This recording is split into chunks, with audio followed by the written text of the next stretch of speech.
Alright, hello again to anyone watching these Kaijudo videos. Today I actually have another interesting combo that I put together with the help of Andros as well from the Discord group that most people should be familiar with if they've been watching the videos. But yeah, I'll start off with I guess how this all started. So basically I'd been looking at Nurturing Hive and Cranky Leviathan as just kind of an interesting synergy. Just you can get it to 0 mana and you can just play for free and do some cool stuff and just spam the board or do some weird things. But I was kind of looking at it and I figured you could use Great Arena and Essence Elf, and with these three cards, I mean, your Cranky Leviathan is going to enter as a 5k. It's going to trigger the Great Arena, and then you could basically just keep playing it for free over and over and draw pretty much your whole deck as much as you need to or as want to, or you can draw one at a time, see what's up. But yeah, you can basically draw your whole deck. Now, obviously, 5-card combo, kind of ridiculous, but I mean, it's kind of doable. I've pulled it off. It's obviously a little bit difficult, but and doesn't really work too well in the face of interaction, but you can pull this combo off. I guess ideally you could pull it off turn 5 going second, just kind of solitarying the deck if you need to. Like, you can play a Nurturing Hive on turn 4, and then turn 5 you can play a second Hive for 3 mana, play a Great Arena for 2 mana, and then everything else is free, and you could just combo off right there. So if you draw the absolute nuts, obviously you charge 5 cards and then play 5 cards. That's your whole 10 cards that you have by turn 5 going second. I guess theoretically, you could potentially combo off turn 4 as well. I guess as early as turn 4, but only if your opponent like breaks a couple shields, basically like 2 shields if you're on the draw, maybe 3 shields if you're on the play or something like that. But you could theoretically combo off on turn 4, and the reason for that is because of the next card that I'll show, which was kind of the breakthrough I had, which is basically just Drifting Toadstool. Because once you've drawn your deck, obviously you have a bunch of cards in your hand, and you need some way to generate mana, obviously, and the way you do that was just with these kind of Toadstool effects, like a 0 mana creature that just makes a mana. Pretty simple. Pretty simple. So you just do that, make your mana, easy peasy. You can even use Cranky Leviathans, more copies of them. They just function as extra Toadstools because obviously you play one, pick up a Toadstool you've already played, replay it, make an extra mana. So you can just generate mana like that. You can get your third Hive into play, which can be key, and then obviously from there you can drop Violet Puffers. You can drop Skulking Cypress. As weird as it is, you can just drop that for free. Even like Darkwood Tribe from Eye of the Storm.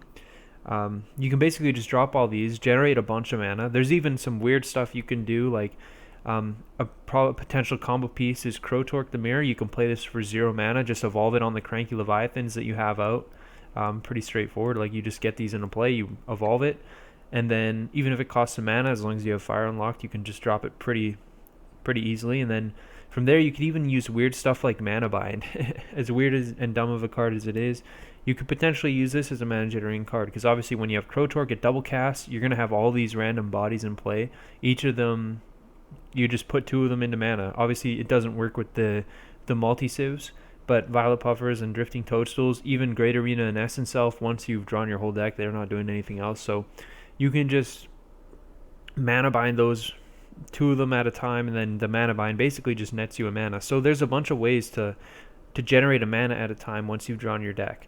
And so that's pretty cool. So obviously there's also some workaround cards. You can play Core Isles and Locomotivators to give you access to your shields. These are potential cards. Obviously with Nurturing Hive there's 0 mana, which is pretty huge. You can just go through pretty simply, just pick stuff up. But even if they cost 1 mana, you can maybe afford that depending on how much mana you can generate. You can just pay a mana at a time. There's even some really weird loops that you can get to, and that especially come up with the final combo version that kind of Andros and I put together. But like, for example, if you ever have 2 Leviathans and like a Crotork and another a third Leviathan, you can just reuse a bunch of enter the battlefield effects with just 3 hives in play. Like you can play Cranky, pick up the whole pile. You can play play a second Cranky Leviathan, right? Pick up your Coral or something like that. Then you can evolve, replay the Coral, play the Cranky. So obviously, as you can kind of see, you can kind of just loop a bunch of stuff. You can use the same loop to keep replaying Toadstool to make a ton of mana. So if you can pull that off, like making mana can be just limited by the amount of cards in your hand, basically. So that's some stuff you can do, and then you can just access all your shields pretty easily. So ideally, you should be able to access everything to some degree. Obviously, mana can be a choke point at times, depending on what your list is. Especially, obviously, we're already at a whole pile of cards here. So if you want to make like an actual functional deck, you're probably not going to be able to play 3 mana binds, three of all these cards. So mana, you'll have to make some concessions, but regardless. And then the other kind of workaround card is like these Thought Collective effects. Breach the Veil as well, other kinds of things, even like Temporal Tinkering, any of these like look at X, do X kind of cards, you can potentially you can pretty easily access stuff, right? You can not only do they obviously help you curve into your combo, like I mentioned, like wanting to set that up for turn 4 Hive, turn 5 kill. The big thing is that they let you reorder the bottom of your deck. So if you're worried about a critical combo beast being the last card of your deck, you don't have to worry about that, because these search effects double as ways to check and make sure you can just put a crap card on the bottom, so that way when you combo off, you just draw everything but the bottom card, and then you have your whole deck at your disposal except like some random other card that is irrelevant. So you shouldn't have to worry about the bottom of your deck or your mana or your shield zone, ideally. So just a little bit of a preface there, but basically once I kind of came up with this initial idea, I was just throwing out ideas like how do I win? What's the way I want to use this? And the first and obviously least optimal way there could ever be is the 5 Mystics. So like I mentioned, because you have to play like 5 individual cards that basically do nothing on their own, really, like they're just all garbage. I really doubt that Mystics, for any combo you could ever conceive of, I highly doubt that Mystics would ever be the optimal win condition. But I wanted to come up with some ways that you could pull it off using this combo. So I'll just show those initial ideas here. Obviously, the super lame way is just hard casting them all. So if your deck is huge, theoretically, like it would be possible to, like with all the mana effects I mentioned already, like you can make 3, 6, 9, 10, 11, 12, 13, 14, 15, whatever. You add it all up, you can make a bunch of mana. It only costs 13 mana to to put all the Mystics into play. So kind of boring, but even then, like depending on how things go, you could, it costs some mana to put a Hive into play. It might cost you some mana to go through your shield zone. Might cost you a mana to play a Crotork. Like, you're going to have to spend mana here and there depending on how things play out. So realistically, like, it might be pretty tight to get that 13 mana.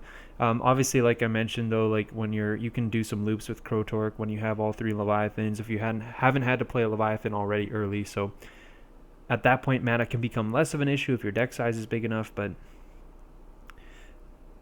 basically that was a boring answer. And obviously if you want to make a more functional deck, you want things to be more compact, you can't afford to play all those mana generating cards, so you need to find some other ways to make this work. So the first idea I came up with is probably seemed like the most mana effective way to do it, but obviously super really bad for deck slot wise. So the idea kind of revisits old ideas I've gone over surrounding basically the Veil Slip ideas. So kind of what you're going to want to do, you have your combo set up, you've drawn your deck, you've done whatever. Basically, like, you'll start things off, you'll drop a Crotork down. Ideally, you've drawn your deck, right? You go through, you use your Coral effects, your Locomotivator effects, and you find all these cards. You find your 3 Veil Slips pretty critically. And then the idea here would be, you start off, you just cast an Aeronautical Urgle for free. Obviously, your hand is huge, so ideally that shouldn't be an issue. But you'll start with kind of the True Seeker combo stuff. So you make your mana, and for just 5 mana to start off, you can cast a Veil Slip. And with Crotork out, this creates, basically, you can put in True Seeker twice. And that creates 2 triggers, right? And then you use 1 to play the other Veil Slip, putting up to 3, and then you go down to 2 to cast the last one, and that puts you up to 4. So you end up with 4 True Seeker Orion or Forian triggers. And then obviously the card, the go-to card off the top of my head is Oathsworn Call. So what you can do first is you can put in a Hypnobot to put the Mystic of Light on top of your deck. And then of course you can just put in another Mystic. So whatever, you don't have to, obviously you wouldn't want to shuffle for this, so whatever, you can do whatever you want to do, but I don't think, doesn't matter too much. You just put in a Mystic. Obviously Mystic of Nature, not to be like, obviously you can nitpick, it only costs 1 mana if you have 3 Hives out, so do you really need to Oathsworn it in? Probably not, but whatever, we're gonna Oathsworn it in anyways. And then so that puts you down to 3 triggers. Then you would cast a Morphing Pod, and then you put away that Aeronaut. It goes on the bottom of your deck, and then you just play the Mystic of Light that you just put on top, and that actually lets you pick up an Oathsworn Call. Then you can use that Oathsworn Call again to put in 2 more Mystics, and then ideally you should have more Oathsworn Calls in your hand too. You might not need the extra one from Mystic of Light. Maybe that lets you skimp on an Oathsworn Call, not play one, or maybe you can just afford to charge it early because you have the Mystic of Light. You could even play Keeper of Dawn, which I'll get to later for other parts, but that card could also be used. Basically it gets kind of tricky, but with Keeper of Dawn you can like play an Oathsworn Call off of a True Seeker, put in Keeper of Dawn plus a Mystic, and then the Keeper of Dawn picks up the Oathsworn Call. So again, if you're running low on overall Oathsworn Calls, the Keeper of Dawn basically lets you use them a bit more, get more mileage out of just like the 2 actual copies you have, but if you're short on copies. But yeah, pretty simple. You just Oathsworn Call a bunch of stuff down, use Morphing Pod, Mystic of Light, and then yeah, that's the combo. Pretty straightforward. Obviously, a bunch of random slots. You have to play a bunch of Oathsworn Calls. You have to play Morphing Pod, a bunch of Veil Slips, and the 5 Mystics. So pretty terrible. Pretty terrible. The other way I kind of thought of, I think it might cost a bit more mana, than this kind of combo, but might be. I haven't really actually looked at it. I don't know if it's actually better slot-wise, but the other combo would be just like Oathsworning down. You, instead of starting with Veil Slip, you just play your Crotork, and then you just play Oathsworn, put in like 2 Justicars, and now your next, you can just start raw casting more Oathsworn, and then each one costs 2 mana, and then you can kind of just put in your Mystics.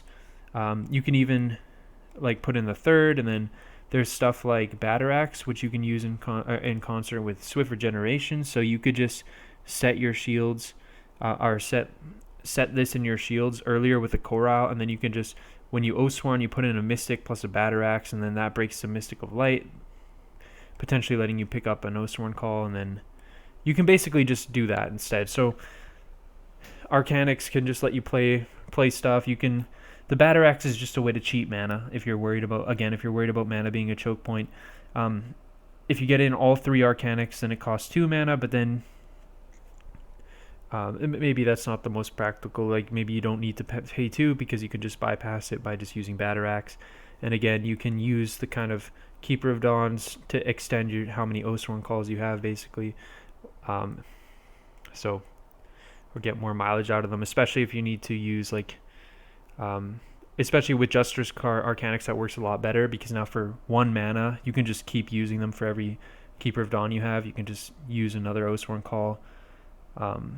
And then that should be able to let you find ways to win that are kind of interesting. But yeah, if you just use the Batarax, you probably don't need all 3. But yeah, another one, this one probably still, like I said, it might be a bit better in terms of slots, definitely probably better, but it could be a little bit more mana intensive. But those are a couple interesting ways. I'm sure there's actually probably plenty of more room to explore with Arcanics as well. I'm sure you could find different ways to win the game with it. There's a lot of stuff you could do, but yeah, the Mystic's definitely possible in a bunch of different ways depending on, but obviously it gets a little more difficult the more compact you want to make it, because again, you can make your deck size huge and probably make as much mana as you want. But the downside is that, I mean, you're trying to put together a 5-card combo ultimately, and the more cards you play, the worse that gets. The other interesting kind of idea that you could try to pull off, but also pretty impractical in terms of deck slots, would be something with dragons. You just drop a bunch of birds, and then you could obviously fill your board with stuff, but you could, the most important cards I think would probably be like Infernus the Awaken, and then you could drop like a Violet Core. Obviously you'd try to drop 3 Infernus the Awakens, because that way if your opponent has any Shield Blast creatures, they'd need a bunch of effects to remove all 3 Awakens to actually use those Shield Blast creatures. Not that I don't even think there would be any relevant ones that could stop some crazy OTK like this, but still, regardless. You could use Necro Dragon to blow up all their shields. If you're worried about Stormspark, obviously, you can just blow up everything, and then after they've had the chance to use their Stormspark, you can just drop a Hyperspeed. And maybe some other armored dragons as well. Perhaps they have Stormspark plus like Oathsworn Calls to put in blockers or something like that really screws you up. You can just put in a bunch of armored dragons and get past them. So that could be an option. Or if you're worried about like Suffocate or Barrage or something crazy like that just kills all your mana reduction stuff, so now all of a sudden you can't cast your Hyperspeeds. I mean, for one, you just made enough mana that you were able to play all the you leave up extra mana from your combo stuff to be able to actually just hardcast the Hyperspeeds. But I guess the caveat there is if you're building with birds, you'd probably play way less of the actual nature ramp, because obviously all you need to do is get the Hive in play, and then all the birds make everything cheap, so you're playing these instead of the other reducers, so you probably wouldn't be able to do that. So maybe instead of that, if you're worried about Suffocate, Barrage type effects, you would just play some Lava Racers. Just a really cheap way. Hopefully you can make enough spare mana for these, and then those can kill through a Stormspark. And maybe it's just like a small hedge, because they're going to need kind of ridiculous shields to pull off anything. But if you're worried about Stormspark plus Oathsworn Call, you can play like a couple or 2 or 3 Lava Racers to finish the game or something like that. I don't know. But again, this is another combo. Really, really kind of ridiculous on deck slots. Maybe you don't need to play the Nyx, like just 3 Hives, 3/3, and then that gives you 9, so you probably don't need the Nyx. But yeah, another combo that's kind of ridiculous in deck slots. So basically, I went through this. I kind of came up with the initial combo, and I just shared some of those like kind of fun ideas. I was just coming up with stuff off the top of like ways that you could, just some gimmicky ways that you could potentially win the game. But I shared that all with Andros, and then he hit me back with the really big brain win condition that you could use Horror Box, and he found a way to loop it with Arachnomech. So it's still a bit slot intensive, but a lot less so than the other win conditions, and it feels a bit more cohesive as well. And it basically just revolves around Lunar Boar, which obviously kind of functions as another suite of nurturing hives for your expensive stuff. So you just combo off, draw your deck, make enough mana to be able to cast your Lunar Boars, and then essentially you get to an interesting spot where you can just loop this Horror Box. So obviously the last piece that he had, and initially it started off a little more convoluted, where he also had Vortex's like Toxia to make this work, but you also would use something like Queen Rusalka. So it's a bit interesting, but you would basically, at some point, you drop this Horror Box into mana. Again, all the other prior stuff, Cyberlord Coral, looping through your shields if you can. I'll go over a little bit more of that later probably, but basically the idea is you charge this Horror Box early. You get ideally 6 of this, though it is possible to go off with just 5 of these.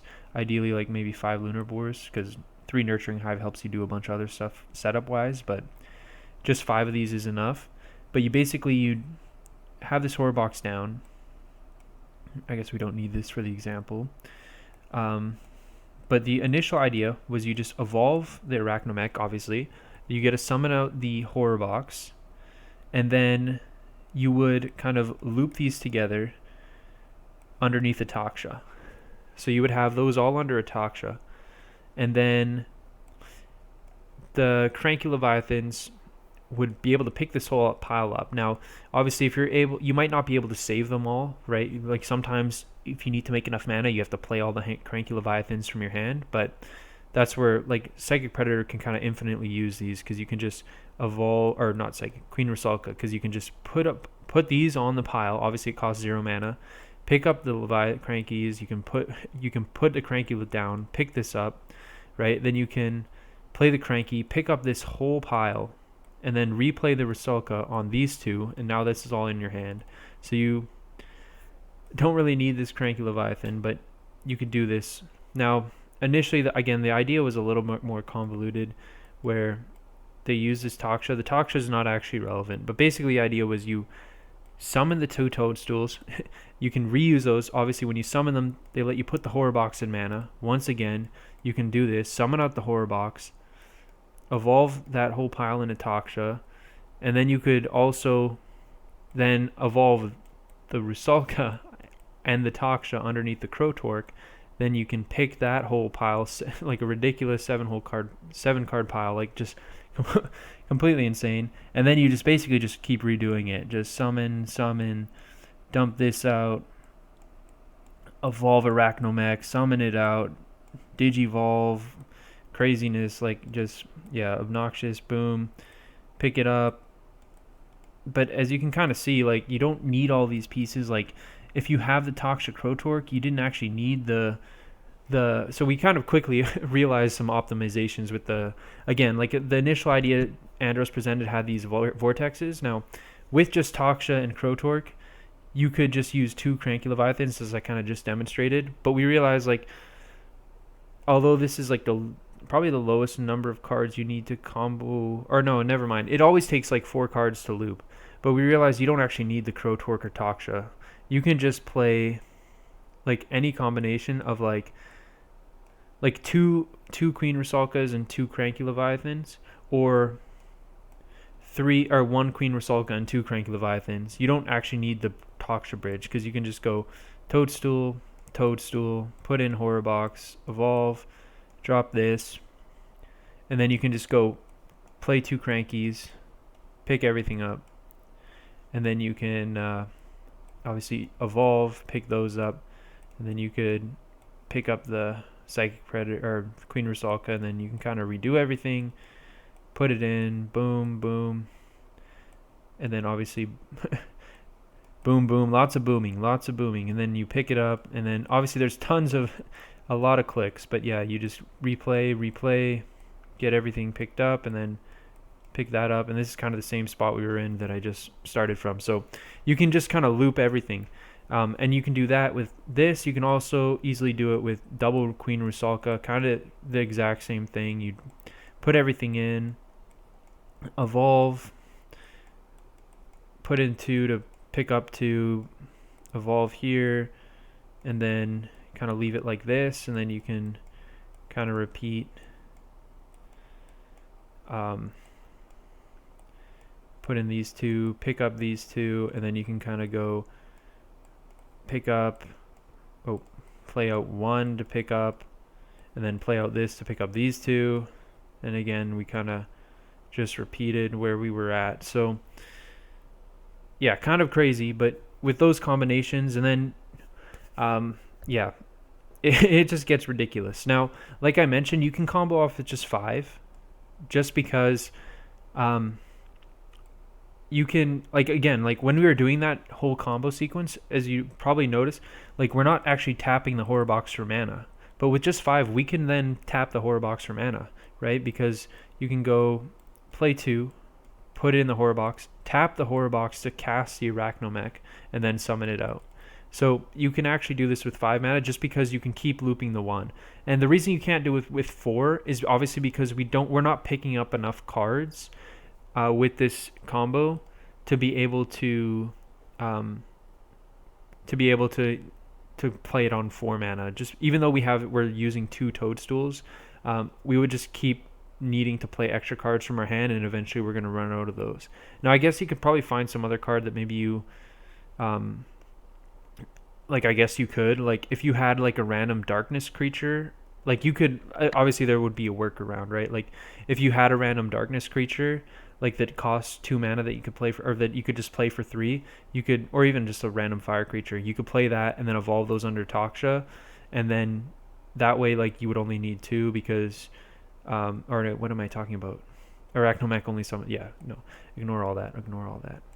Yeah, because Arachnomech only summons out 1 from mana. You can't keep doing that, so ignore. But I wouldn't be surprised. Like, there's definitely ways you can come up with it. Wouldn't probably let you make enough mana infinitely with Arachnomech. I wouldn't be surprised, but yeah, you can combo up with 5. The only caveat, obviously, you need a fire card in your mana zone unlocked to be able to do that. So yeah, we quickly realized, like, you don't actually need the Crotork and Taksha. They're kind of just extra cards. And then Psychic, the reason Queen Rusalka is better than those is, like, Queen Rusalka has a bunch of uses. Once you're at 5 of these, like, it can just so easily loop stuff.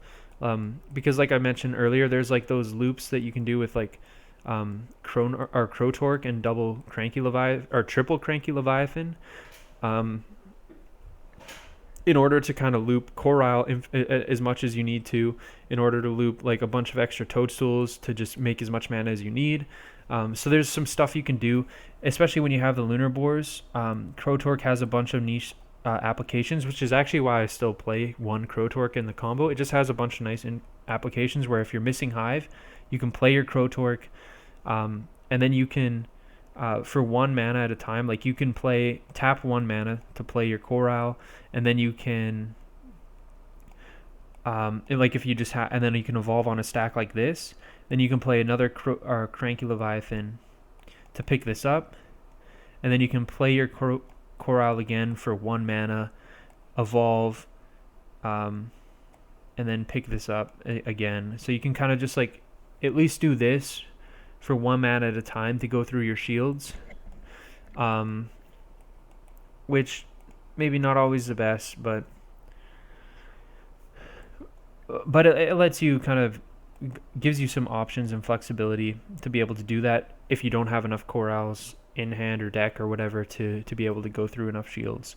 So that can help. It also has, like, flexibility in other scenarios.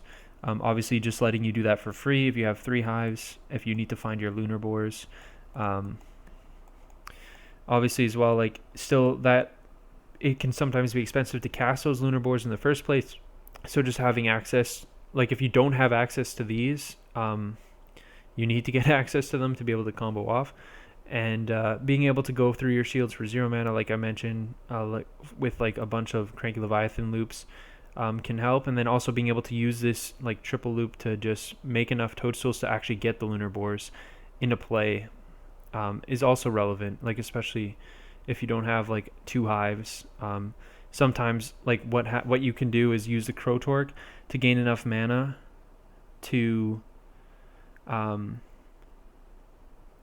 yeah, you can just use some Crotork loops like this to gain enough mana to get your Lunar Boars, and then when those are online, you can use Queen Rusalka for free, which can let you loop a bit of different stuff. Like, there's just some, it's kind of hard to come up with them all off the top of my head, but there's a bunch of, like, fringe use cases for Crotork still that kind of help. It also functions as a stand-in for the combo, like I mentioned. Like, sometimes in order to loop everything, you need either 3 and 1 or 2 and 2. But I believe you can also do the full loop with 3 and 1 Crotork with the double Toadstool Arachnobeck stuff. So with stuff like that, it gives you a little bit, it just has a bunch of niche cases. And also the other niche application is that if you don't have any other fire cards in your deck, like, Crotork can function as a fire card. So, like, in the scenarios where you have this Lunar Boar, you're missing a Lunar Boar somehow, like, you can just charge the Crotork earlier, and then you can use that as your fire mana to be able to unlock the ability to cast Arachnomech. So that is kind of helpful as well. And then Taksha, like, it still has also some use cases, but all it really is like, you can only play it if you're also playing Crotork. And the idea is, like we kind of showed, like, it can also function as a stand-in if you're running out of Queen Rusalkas and and Cranky Leviathans. Like you could combo loop with just two Cranky Leviathans and Crotork plus Taksha. So if you're worried about like, but again, these are like Taksha's only useful if you're worried. It's not useful whatsoever if you're just goldfishing the deck or playing it as a solitaire thing. It's only if you're worried about like cards like Mesmerize or like effects that would potentially remove your access to combo pieces like this. And then in those cases, card can function as a stand-in alongside Crotork. But to be honest, if you're worried about that, you should probably just play, I guess, like Dark Return or something, which is a bit more flexible. So I don't really see a need for Taksha whatsoever anymore. But Crotork, I do think, still has like a bunch of applications. Like there's just a bunch of, again, off the top of my head, it's kind of hard to go through them because they're kind of convoluted. But when you're solitairing the deck, there are some weird spots that you can get in where Crotork just gives you a little bit of flexibility in a bunch of different directions, which is why I still kind of appreciate it, because it helps you function before like you have access to all these guys in certain aspects. Whereas like Queen Rusalka, you kind of need to have a bunch of stuff already, but this card can also help you. Once you have this online, everything kind of just becomes trivial because you can just reuse everything pretty easily with Queen Rusalkas. I guess like only one is maybe necessary for the deck gold fishing wise. Like if you're just building this to solitaire, like the deck would be definitely look different because obviously if you're not worried about losing any pieces or not having to charge any pieces, then I think the bare minimum is you'd probably I think Crotork still has uses, which is the thing, is it helps you win games that you might your deck would brick you, but I think like the bare minimum is like you just need these pieces here. I guess technically you probably don't need the Lunar Boar, but having all six makes sure that you can like kind of get your Queen Rusalkas online. Make sure you can more likely get your Crotork online as well, just so you can get through your shield zone. So I think you would just like, these are kind of the required cards.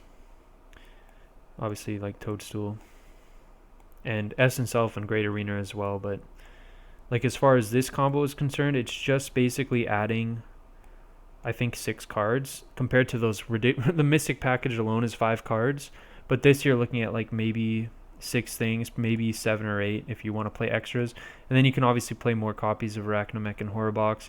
Again, if you're worried about other stuff, but I guess with that all said, we can get right into the actual list that I have built at the moment, which is obviously this is just basically super solitaire mode, like, or maybe not completely, because like I have the double Queen Rusalka, but basically every card that's not a combo card is just a draw spell.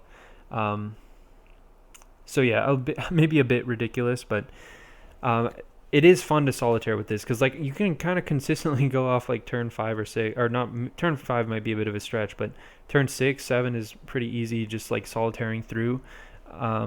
Like I said, it's not totally solitaire because you probably don't need the Queen Rusalka, the second copy, but it definitely helps to have it at the same time.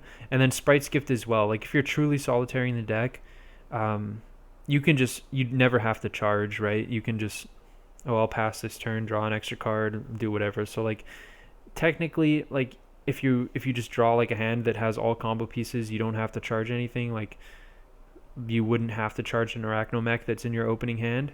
But I don't know, even when I solitaire, I like to not do that. I like to make my mana decisions like I would in a game at least, which is maybe a bit of a dumb concession, but still, like Sprite's Gift can kind of, it just lets you charge stuff, and then it adds another application to Crotork, where once you've comboed off, you can just drop a Crotork for 0 mana ideally, and then you can play Sprite's Gift, and then it just doubles up. So it lets you charge up to like 2 potentially needed combo pieces early if you can have access to like just Sprite's Gift plus Crotork. It lets you get those back. So you can charge like Arachnomech and maybe even like a Queen Rusalka or something, or a Cranky Leviathan, and then you can get those back in the late game if you need to. Or even like a Nurturing Hive, although that might be a bit risky, but stuff like that. Like just having that, again, not a truly solitary card, but it kind of helps if you're trying to like be a disciplined solitarian, I guess. I don't even whatever. Yeah, so like I said, basically every card that's not is a draw card, and I mean there are some questionable things here like Temporal Tinkering. I'm just trying it. Basically maybe kind of egregious to some folks is There's no crystal memory, which obviously your combo deck, you're looking to assemble a very specific set of cards. Crystal memory should probably be in there, but for me, I just wanted to play as many 3 mana stuff as possible, and like even the temporal tinkerings, just so that you could try to maximize the turn 5, just trying to straight up do that. I want to always be like casting a Hive on turn 4 ideally, which is why I don't want to have crystal memory, because it just seems kind of boring and slow. Yeah, I want to have the sweat of looking at the top 5 and seeing if something's there, which is probably dumb, but yeah, I decided to do that.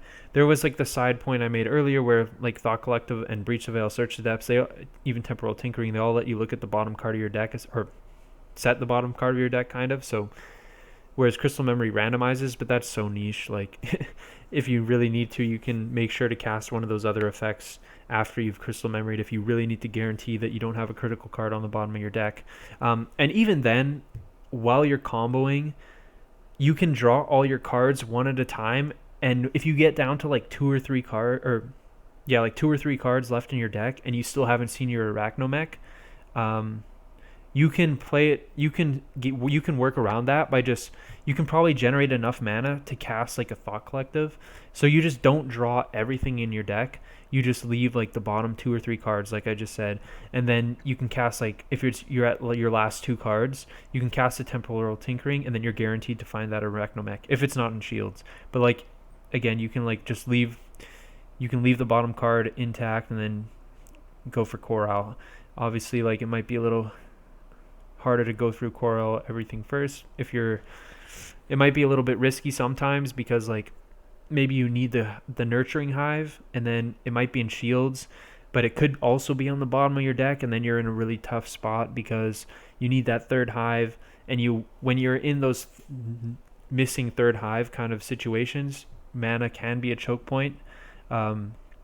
So deciding to like spend that mana Coralling versus spend that mana Temporal Tinkering might be kind of tough. I guess you'd have to run the numbers in those situations, but regardless, again, there are workarounds. Like especially if it's something just like your one of Arachnomech or your one of Horrorbox, like you can play it safe rather than just like auto drawing every card but the bottom. When you don't know what the bottom card is, you can just draw to the bottom 3 or 2 and then just use a Search the Depths, Thought Collective, Temporal Tinkering effect with the mana you generate to find that card. So just some notes there. So Crystal Memory, huge aside there, but Crystal Memory should probably be played. You could also play more copies of Arachnomech, or even like Horrorbox, I guess, or even though I kind of prefer Dark Return or something, but Dark Return doesn't get back Horrorbox, but like these are a bunch of other options basically. Like I kind of went over, you can play the Toxtra, but I think that's probably just worse than playing Dark Return to get back a bunch of different stuff if you're really worried about your opponent like taking stuff. You can play more Search the Depths. Maybe that's better than Logo Scan or like Temporal Tinkering. Obviously, like Crystal Memory would be great, but I just didn't want to try it. One of the things to note is like I really want the 3 mana effects, and like there's a weird balance with the 3 mana effects where you want enough that you always have on turn 3, but once you're past turn 3, Crystal Memory would just be better than all the 3 mana effects. So if you have enough that you're always going to see one basically, then after that you're kind of just spewing compared to Crystal Memory. So there's a balance. Like what I have like 10 3 mana effects, which is probably too many. So yeah, that's something to consider, is like just like if you have enough to see them turn 3, then after that you're just playing a worse Crystal Memory that you didn't need to play, because now you're just playing a Thought Collective on turn 4, right? So so Crystal Memory should probably be in the deck. Like again, I kind of like the card advantage aspect of Logo Scan, just making your mana decisions a bit easier. But Search the Depths goes into like the linear like turn 5 try to combo aspect. Rothis is here just because, as I mentioned, like for those situations where you want to, I mean, this could be any fire card. There's probably a bunch that would have applications. Like it should probably be like a 3 mana fire card, because that could be used to loop with Crotork, to be honest. So, or even a 2 mana fire. Yeah, it should definitely, if you're playing any fire creature, it should probably be a 2 mana fire creature, so that you can kind of loop with Crotork, and that would help you in the spots with maybe certain things, I guess. I don't know. But then again, like maybe Rothis, if you're playing it at all, the reason, like I was going to get to, if you're playing a fire card, it's just for the situations where you have like no lunar bore, um, or where you're missing the 6 lunar bore. Again, like you want a fire mana that you can unlock for Arachnomech, but rather than having that fire mana be Crotork, which is a tap mana, it can be helpful to have an untapped mana. That way your Drifting Toadstool still nets a mana rather than basically giving up a mana to charge the Crotork, which can be detrimental sometimes. So the idea is like maybe if that's a consideration, then you want an untapped fire mana. But then, like I said, you'd want something that works with Crotork, but at the same time, probably not, because it's probably going to be in the Crotork slot anyways, so I don't know. And then, like I was getting to, you can play more Arachnomechs, but maybe you just prefer Dark Return instead. You could play more Horror Box, just because, like, obviously, Dark Return, if you're just playing one Dark Return and one Horror Box, if you lose your Horror Box to a Mesmerize, then you actually can't get it back because you can't unlock Darkness. So you need to play Darkness or like Dark Return and another Dark Mana. So maybe you just play 2. So yeah, it would be weird. But the counterpoint to that whole situation is that you can, if Horror Box ever shows up in your hand, you just charge it immediately because you can always get it back as part of your actual combo. So you shouldn't need to worry about it getting discarded because it should always be in your mana zone basically. So yeah, there's that. There's Violet Puffer just if you want some extra mana generation. But I think better than that would be Chief Many Tribes. Again, like if you can order the bottom card of your deck, it just gives you redundancy on the Toadstool because either that card, those bottom like 3-4 cards in your deck, those are either going to be in your that bottom card is going to be in your hand and being put into play off of Toadstool, or it can just be there on the bottom of your deck getting put into play off of Chief Many Tribes. So it shouldn't hurt you if you know the order of your deck, or if you've drawn your whole deck and you know, like you could also, again, like kind of similar, you draw your whole deck one at a time. You see that you have everything you need in your hand already. You can leave like 2 or 3 cards in your deck on the bottom so that you can use your Chief Many Tribes. So I think this would probably be the best card if you want more. If you're worried about mana generation, then I think Chief Many Tribes would probably be the best choice. And then, kind of similar to Temporal Tinkering, just like a pretty bad draw card, but just another draw card that you can play cheap in the early turns when you're not doing anything else, is Gargle Vision. So yeah, I think the build I have built in paper right now is actually playing 3 Gargle Visions. I forget what I cut, but yeah, I don't know about it. It's such a underwhelming draw card, but it lets you just spend your mana drawing cards. Whereas otherwise you can't start doing that till later. So theoretically it kind of makes sense if you're trying to full turbo solitaire. And in that situation, I guess you'd probably cut like a Queen Rusalka and maybe a Corile and then another something else, I don't know. But you could also play more Queen Rusalkas and less. Again, it does help with a lot of situations. Like I think yeah, it helps you a lot of niche situations once you have the 5 effects, but even with just 4 for 1 mana, it can help you loop a bunch of different things. So it has a lot of applications and also just gives you, like, again, if you're worried. But I think Dark Return, once again, like on these kinds of expensive cards, like I think Dark Return can be a little bit more practical. But the problem with Dark Return is obviously that you need Dark unlocked. And if you, a lot of the situations where, like if you're just worried about your win condition like Arachnomech, that's usually not a big deal because that means everything else is going well for you. But if you're worried about getting back like the 3rd Hive or like the 3rd or one of these Queen Rusalkas, then Dark Return's not so effective because it's not a given that you'll have Dark unlocked, because the only way you're going to guarantee to have Dark unlocked is if you have been able to kind of combo off and also like use all your Coriles to find your Horror Box, right? So in that sense, it can be kind of ineffective, I guess, just because like if you're missing key pieces to potentially go off in the first place, or do your initial kind of small loops that get you to your kill loop, then Dark Return if you're missing the like initial parts, then that can be a bit of an issue to get it unlocked. So maybe not the most effective. Maybe there's a better way to do that. I think there's a clash creature that maybe you could play for 0 and then just kind of try to loop. Um, I don't even know. I can't remember if it's. I think it's like some tunneler thing. I can't remember if it's on attack or enter the battlefield. But yeah, so I guess there's probably something better than Dark Return. But I mean, also niche, it works with Crow Torque to double up too. So if you're missing like certain things, so. But yeah, I think Gargle Vision has potential. Crystal Memory has potential. But yeah, overall the deck is kind of iffy. Obviously, like it's mainly just a solitaire deck, like I said. Oh yeah, sorry, we're missing this bad boy here. But yeah, basically just a solitaire kind of deck. But it's possible, and it's actually pretty clean and like surprisingly functional, to be honest. Like consistently going off like turn 6, 7, which not very impressive. Like again, you can go through all these hoops to combo kill turn 5, and then mono fire rush is just goldfishing turn 4 kills. So yeah, it seems kind of stupid when you think about it like that. But and especially the fact that like fire rush can like play through some it can play through some shield blasts, it can play through some blockers, whereas this deck you basically just lose to a Terror Pit.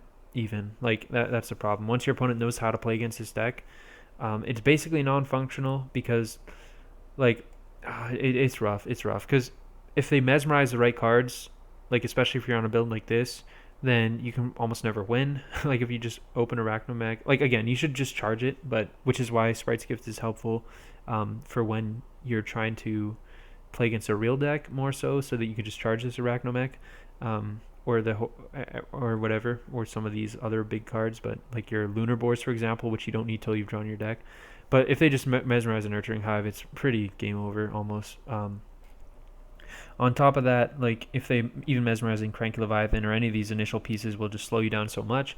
And then on top of that, like for you to combo off, you kind of need to play a Nurturing Hive out, like a naked Nurturing Hive, and then untap and combo with the rest of it if you want to do it quickly.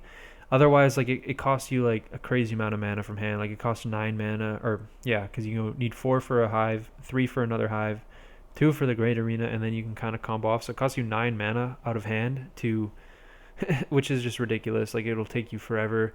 And if you hold back all your pieces to play around like a Terror Pit, you're just gonna lose to discard. So there's basically, once your opponent knows what's up, it's pretty hard to ever win a game, which is why this is basically strictly a solitaire deck. If you were to try to make this more legitimate, I feel like you'd want to go some aggro route that really leverages like Nurturing Hive, because you can just have a bunch of draw still, and then you play out Nurturing Hive, and then Cranky Leviathan just like lets you dump a board, and then so maybe you just like accumulate pieces, and then just randomly just decide to dump your hand and try to kill them in 2 turns, and then maybe to that end you play a bit more fire stuff and more Arachnomechs as just like a random top end card, like you just Lunar Bore into Arachnobek, summon out another Lunar Bore from your mana zone, and then you can like draw 2 cards in a turn, and like you can do some random stuff. And then maybe that's like the best way to take it. The problem is like the more you try to build it like a functional aggro deck, the less good it is at comboing. And like when you're a 5-card combo, again, like it's just, you kind of need everything devoted to the combo to make it actually function as a combo deck. So yeah, but yeah, that's the problem. You're just gonna have a non-functional combo deck and a terrible aggro deck. So I don't know, maybe you're just happy with the way this is, where it's just like it's solitaire is like a really clean combo deck, and then when you play against a player who knows what's up, you just play a really terrible aggro deck, and then you're fine with that, because that way you have a functional combo deck in like when you're playing against a nobody. Whereas like if you just sacrifice a bunch of card draw slots for random other creatures, then you're just almost never going to combo, I don't think, which just at that point it's kind of like, what are you doing? It just doesn't seem like it would make sense, because then you have like a nothing burger of a combo plus a really still bad aggro. So yeah, I guess some other interesting plays I could talk about quickly too are like, when you are gold fishing, you can do some cool, like once you have like a Great Arena Essence Elf, like if you're looking for that 3rd Hive, which obviously you're looking for 3 of and 2, or like two of your three of, like that can be kind of difficult. But like you can just play like Cranky Leviathan just starts costing one mana, and you just draw a card each time, and then eventually maybe you'll find a second great arena, and now you're paying one mana to draw two cards at a time, and then you can start playing Core Isles to like look for like for two mana. It's like it lets you go through your shields. You can just start finding stuff. There's even weird spots like you can get in interesting kind of spots where like you have lunar boars out, and then you can just start playing like really cheap green Rusalkas to reuse your Core Isles, and like if you're looking for that final, you can just draw cards pretty easily with this. And I don't know, there's random ways you can just like build these like draw engines before you full combo. So you can pretty easily find your pieces when you're gold fishing. But yeah, so that's the overall deck. Pretty sweet, kind of lots of random weird stuff, and because it's so intricate and it's got so much bouncing and weird things, it's really fun to just solitaire with. But really tough. Now I do have one game of footage to show from a match I actually played against Dark Signer, and spoiler alert, I do win this game, but it's from a best of three match where I obviously lost. Now game one was a heartbreaker where I actually had the full combo. Like I had four of the five pieces in my hand, and I was ready to combo the next turn if I top deck Great Arena, and I actually did top deck Great Arena, but the problem was he like reverberated and like double mes me, and then I just had nothing left, so I lost. But I was one turn away from comboing, and I was so sad because I was like, I was so close to pulling off a combo against a semi-real deck on my first game playing it, and then I was like, that's the closest I'll ever get. But then, let alone going to game two, and I actually pull it off. So we'll kind of watch this play out. And the big key here is that Dark Signer, because I didn't get a combo, I basically did nothing game one. So he still has no idea what's going on, which is the key, because as soon as he figured out what my deck did, game three was unwinnable because he just like held, like all he had to do was hold a removal and then like just wait on, he knew what to discard, and it was basically game over. But here and yeah, like game one, I only had the chance to full combo because he mesmerized and took the Crow Torque, which isn't actually necessary for the combo. And he thought it was because it was like, it's Crow Torque. I've shown Crow Torque combos in the past, but he was actually wrong. And then it gave me the chance, but yeah, the double other mesmerize. So again, like if he just holds like this Root Trap or this Nightmare Helix, there's actually no way I can really win through that. But he doesn't know, so he's just still not sure what's going on. He's playing some weird mill control deck that's kind of cool that he's trying to make work, where you just like don't play weak creature win conditions. It's just tons of ramp, card draw, discard, removal, Andromeda's, Absolute Darkness, and then just you mill with Horror Box, and then he actually has Morphing Pot in there to mill me. But so once again he hits me with the Mesmerize turn 3, so I'm really sad. I think the pick here would be Cranky Leviathan, because it's similar to Rusalka in that it helps me loop to actually win the game later. But the difference is it also functions as the initial combo piece. So I already have three pieces right here. I decide to Breach the Veil this turn, which lets me look. And we'll see what I pick up here. I'm looking for basically like Great Arena and the third Hive, or the second Hive, and I actually find it. So kind of ridiculous. I have 4 of the 5 pieces already in my hand. So actually just insane. And but Dark Signer, obviously he's got an awkward mana situation. He's got Reverberate, he's got Crystal Memory, but he can't play the Crystal Memory this turn, which kind of sucks for him. Great for me, because obviously if he had that untapped, he probably would have just searched another Mesmerize or something, and then I would have lost the game. So very lucky for me that he didn't find the water mana for that. And here he goes and finds a ramp spell. And then here, I think I actually misplay this turn, which is surprising. Yeah, I don't know about that, because I play this. There's no way I can combo kill the next turn. Right? There's no way, because even if I top that Great Arena, you need 5 mana to combo, right? So what I should have done was just play this, not charge, and play the Stock Collective, because then it gives me 5 looks at Great Arena, and the next turn I can charge anyways, and then I can combo off the next turn anyways. I guess, yeah. Whoops. Oh, I was quick. So yeah, I think it's just worse than what I did because basically I'm in a spot where if I find Great Arena, I'm not comboing until 2 turns from now. But the difference is now I'm relying on the top of my deck to deliver the Great Arena, whereas this gave me 5 extra looks. Because this gives me 5 looks of Great Arena, and then I can just charge the next turn, and kill them. Or charge the next turn, play Nurturing Hive, and then charge the next turn and kill them. Whereas now it's like I charge this turn, play the Hive, but now next turn I'm just top decking.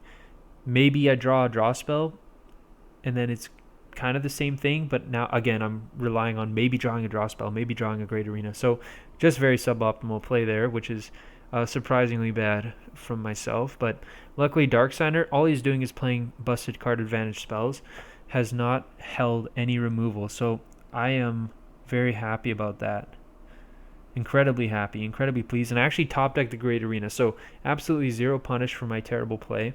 And now I'm just 1 card away, and now this is the biggest sweat of my life, because this guy, he's ramped up to Absolute Darkness, he's ramped up to all these effects, like, he's got to have something, and he could even play a Horror Box. I know he's on mill, he could play a Horror Box and just mill my Arachnomech and I lose, so I'm crapping my pants. He reverberates for 5.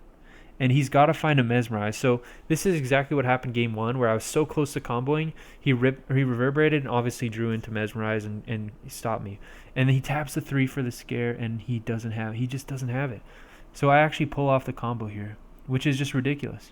So again, Darksigner, because he didn't know what I was doing, he didn't know he was on a clock. He didn't know I was going to combo kill him off of 5 mana. So he, like I said, he could have just held that Nightmare Helix from turn 1, and there was no way I was winning this game. But instead, I dump my hand and pull off the combo. So the end of this goes kind of awkwardly slow. I kind of mess up I misclick in the draw, but I knew the Thought Collective was the bottom card of my deck from earlier. So I just, like, for some reason, rather than putting it back on the bottom, I put it in my graveyard. But whatever. This Thought Collective is on the bottom of my deck. But so yeah, I just kind of, it goes through a little bit awkwardly just because I'm talking through with Darksigner at the same time. But yeah, basically, like, I just combo off here. So I have all these pieces. I'm missing the Arachnomech, but I have all 3 Lunar Boars.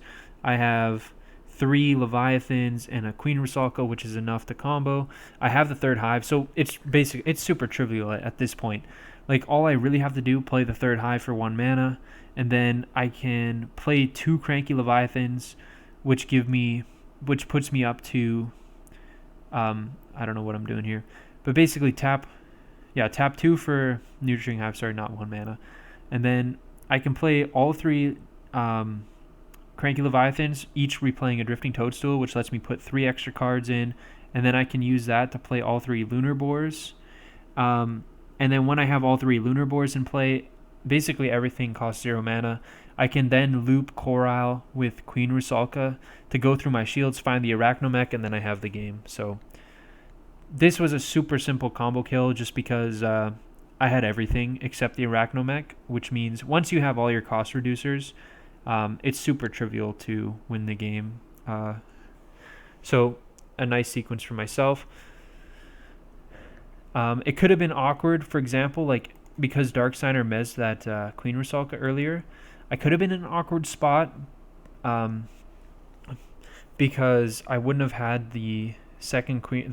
If this second Queen Rusalka was in shields, then I would have a little bit more. But again, there's play through that. Like, I wouldn't have been able to maybe loop, but I actually would have because I have the Sprite's Gift. So I could have just charged an extra with Sprite's Gift rather than spending a mana on all 3 Lunar Boars. I could just play 2, then I could Sprite's Gift back to Crotork, play it for free, and then with 3 Leviathans plus Crotork, I don't even need a Queen Rusalka. I can just still go through my shields with Coral. So there's still play through, even though he mesmerized a Queen Rusalka, even if I was missing the next one, because I have Crotork in my deck and Sprite's Gift, I could Sprite's Gift it back, play it for 0, and then go through my shields. So obviously, yeah, this is kind of just what I showed before. I go through it, I pretty quickly find the Arachnomech, and then I kind of just walk through how the combo works with Darksigner, and then I'm able to mill him out. So I mill out the mill deck and the Horror Box Mirror.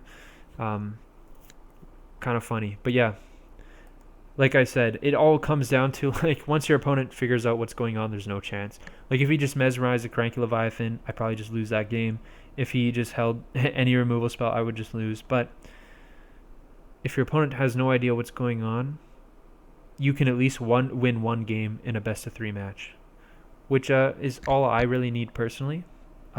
Maybe other people are less satisfied with that, but for me, I was very pleased to take a 2-1 loss in this match. But yeah, so that's kind of what the deck does. Again, you could try to build some other forms of it that are maybe more functional, ideally, but it's just so hard when you're a 5-card combo, so disruptible. I'm not really sure if there's something that you can, if there's really a redeeming thing for this. But I mean, like I've tried to explore like some, like I've been playing around with Water Nature aggro over the last while as well, and like there were times where I had included some nurturing hives, and I'd even tried out a few copies of Cranky Leviathan, and it felt pretty jank in like just a traditional Water Nature aggro deck, but it was still, there's some power there, especially when you get Jarbala Hatchery involved. So maybe you could just try to turn this into like a Water Nature weird combo or weird aggro deck that has like these cards in it, like Great Arena Essence Elf plus Cranky Leviathan is like a weird draw engine, and then I don't know, like you could maybe come up with something, but like you could definitely explore territory here that moves away from the combo, but still has it in there. But then again, you're just like a weird aggro deck that's like randomly playing like 3 Lunar Boars, a Horror Box and stuff, but I'd imagine it would have to do something with like just still leveraging Arachnomech somehow. But yeah, you could definitely, that would be the way I would go about it, is just finding a way to leverage Nurturing Hive as just an aggro card. But again, maybe this is just what you need to do. Like the game 3 that Dark Sander and I played, again, like I tried to play it like a combo deck again, and I just got completely destroyed because he knew what my cards did. But there was a chance, like I could have definitely tried to play and take the aggressive line and just like dump my hand a few times. Like there was a few opportunities I had to do that, and I could have tried it and maybe gotten there. Like I think most of the time it won't work out, but that's the problem though. It's like you're gonna lose one game to your deck just being bad. You might be able to combo one game, and then the third game of the match, your opponent's gonna know what's up, and then you have to play a crappy aggro game, and then maybe you win, you probably lose. So once your opponent knows what's up, you're just defaulting to being forced to play a crappy aggro game anyways. But so it's not really functional in a real match, but maybe you can make it more so. So yeah, I mean that's the deck. Kind of interesting. Big shout outs to Andros for finding a way to loop these 2 cards. I know like Lunar Boar was like I was always looking at Nurturing Hive and Cranky Leviathan and Queen Rusalka, but I just completely missed Lunar Boar as like the way to make it free. I was always like, I don't know what I can do with Queen Rusalka being 2 mana. Like there's no infinite loops, but Andros just hit me with the Lunar Boar, and I was like, oh, obviously. So yeah, you can do that, and then obviously this was big brain, just Arachnomeching out Horror Box and picking them all up. Like unfortunately, like the Toxia piles don't make the cut, but that was like a really interesting idea of just like vortexing all these massive piles, and it's still kind of a part of the deck with Crow Torque for some cool plays, but yeah, just unfortunate like the Toxia kind of Evo bridges weren't really necessary. But yeah, as we found out, like you just combos a little bit leaner than that. But yeah, so deep dive here. I don't know, people are going to make it through the whole thing, but that is kind of the combo. There's plenty more to say as well. Like there's tons of niche situations and weird circumstances, and probably a ton of other card choices. And obviously if anyone else has ideas like how they could optimize this and make it different, I mean, you could even try it in a control deck. Like Tritonus could be your Essence Elf. Like you could just Tritonus, draw 5, and then try to combo off, which sounds kind of terrible to me, because then you're putting a bunch of Nurturing Hives and Lunar Boars and Essence Elf in a Triton. Like yeah, it just sounds abysmal. But you could do something dumb like that if you wanted to, just like ramp into Tritonus and then combo off, I guess, maybe. So I don't know. If anyone has ideas where to take this, definitely post in the comments or experiment with it. But like I said, it's just super fun to solitaire. It's just like a little puzzle deck. So as always, thanks to everyone for watching, And I guess we'll see you in future videos. Bye bye.